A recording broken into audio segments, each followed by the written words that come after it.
All right, if you ever found yourself in a tricky situation at work, our next guest may be able to help you. We're talking about challenges like setting boundaries and what to do if you're asked to stop working from home. LinkedIn career expert Catherine Fisher is here to share some of her advice. So let's get right to it. All right, so let's just say you're interested in an open role at your job and you don't want to ruffle any feathers or make things uncomfortable or risk a relationship with your boss. How do you say someone approaches that? So first, figure out what the policy is in terms of, how do you approach that situation? And when you talk to your boss, make sure that you're not saying, like, I'm totally miserable, I want out, so there's this job on the other team. Instead, say, hey, these are the skills I want to grow. This position seems so interesting. Could you help me broker a conversation? And then if it doesn't work out, you can also then say, hey, I'm still really happy in this role.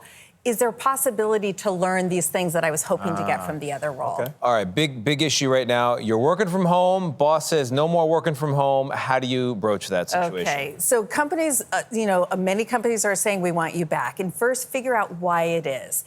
And if it's because maybe they're seeing less productivity and you really want to stay working from home, proactively go to your boss and say, hey, I've been exceeding my goals every single month. Let's say you're in sales. So you're showing that you can work from home very successfully.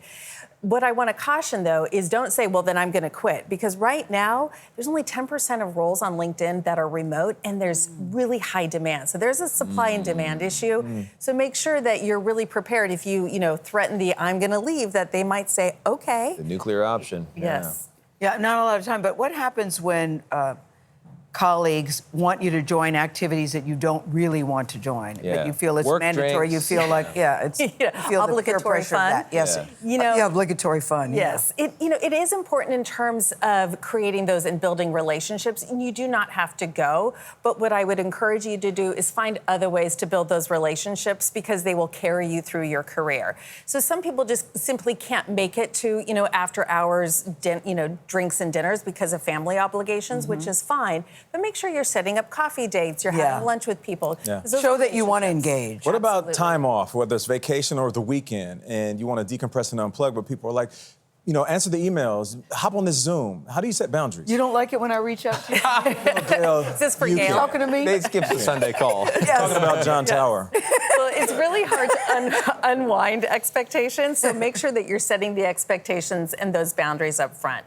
And really, when people are trying to track you down, it's because you don't have a plan in place. So make sure you have a real clear plan in terms of what gets done and how you've really made sure that all the work is covered before you're leaving.